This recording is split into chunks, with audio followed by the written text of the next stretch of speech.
Hello बच्चों, let's see the question. For the reaction 3A in gaseous form gives B gaseous plus 3 gaseous. K, that is nothing but rate constant. K is 10 raised to minus 4 liter per mole per minute. If concentration of A is 0.5 molar, then value of minus D concentration of A by dt in molar per second is.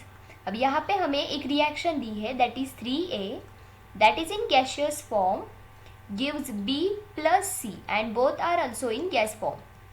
Okay, और इसका हमें reaction rate दिया है K, और K की value कितनी दी है? 10 raise to minus 4 litre पर मोल पर मिनट. या तो इस प्रकार से लिख सकते हैं, नहीं तो कैसे लिख सकते हैं? लीटर पर मोल पर मिनट. अब ये जो यूनिट है रेट कांस्टेंट का, यह यूनिट कौन से ऑर्डर का होता है? सेकंड ऑर्डर का. सेकंड ऑर्डर का ये यूनिट होता है. मतलब ये रिएक्शन कौन सी हो गई? Second order reaction. ओके, तो हमें सेकंड ऑर्डर रिएक्शन से इसको सॉल्व करके देखना पड़ेगा. यहाँ पे क्या बोला गया है? Minus D A by D T का हमें वैल्यू बतानी है. अब रेट हम दो टाइप में लिख सकते हैं. As this reaction is second order, तो यहाँ पे क्या आ जाएगा? रेट कॉन्स्टेंट के इन ब्रैकेट कॉन्सेंट्रेशन.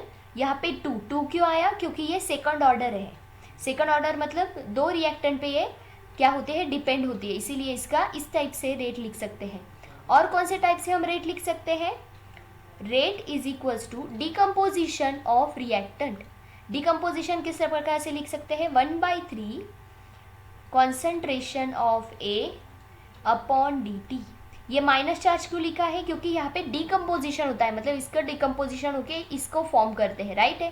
तो इसके वजह से इसको माइनस लिखा जाता है और इसको इसके सामने प्लस दिया जाता है, तो इसीलिए यहाँ पे माइनस. ओके, तब इन दोनों को हमें कंपेयर करना है. Fine, compare equation 1 and 2 by comparing equation first and second. क्या हमें पता चलता है? के इस साइड पर हम डिकम्पोजिशन को लिखते हैं 1/3 D concentration of A by D T is equals to K in bracket A raise to 2, that is concentration of A raise to 2. Okay, तो यहाँ पे इस 1/3 को इस साइड पे लेके जाते हैं. ओके, इस 1/3 को इस साइड पे लेके जाते हैं. क्या आएगा? Minus D A by D T is equals to 3 into K. K की वैल्यू हमें क्या दी हुई थी? That is 10 raise to minus 4. तो यहाँ पे क्या आएगा?